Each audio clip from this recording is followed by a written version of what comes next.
Nazdar lidi. Tak, já vám dneska ukážu, jak se dělá na Minecraft skin. Půjdete na svůj prohlížeč, Mozilla, Google, to je jedno. Napíšete si skin dex. Tak, najde si takovou dýně prostě. Taková stránka by se měla objevit. Tak, teďka si najdete nějaký skin. A už mám stáhnutý, jo. Vám to ukážu. Třeba tenhle, jo.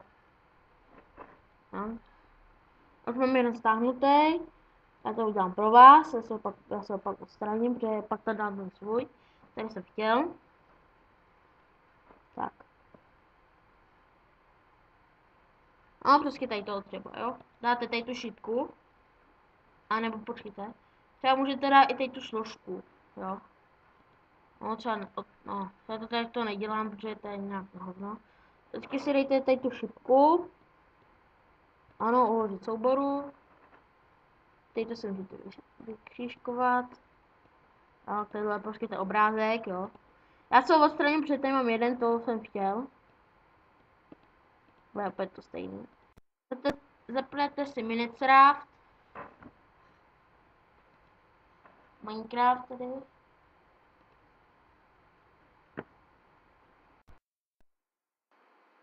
Tak dáte balíček z textur. A dáte otevřít složku s balíčkem textur. Křížkujete. A najdete si .minecraft. Dáte bin. Otevřete. Takže Minecraft, to mi takhle najít, jo. Tak máte slatý do minerál. Tyto knížky, takže dáte otevřít, to vám nejde. Otevřít programu doma, Windows 7. Dáte minerál. Tak. To můžete zavřít. Najdete si mob. Tohle. Otevřete. A teďka si musíte najít počkejte. Jo, tady Harpng, jo. Tady dáte a dáte delete files. Doma. Ano, tady se to jako dělá. A teďka tam vložíte svůj skin. Dáte ano. Najdete si ten svůj skin. Najdu. Dívám.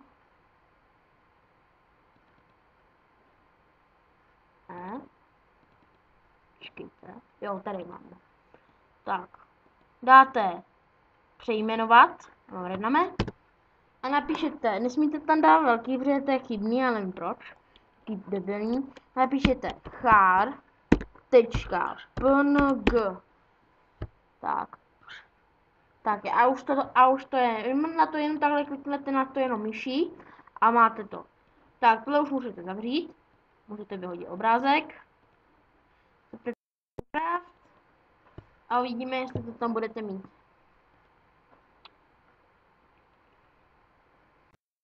Na synkláči. Ježiš. No. Svět. Tak. No a teďka. To se dá svět. Trochu laguje. No, mám ho tam. Dobré, ne? No. Tak, to je ze všeho dílu. Ukážu vám ještě něco, co budete chtít. Vy jste tam viděli určitě X-Ray.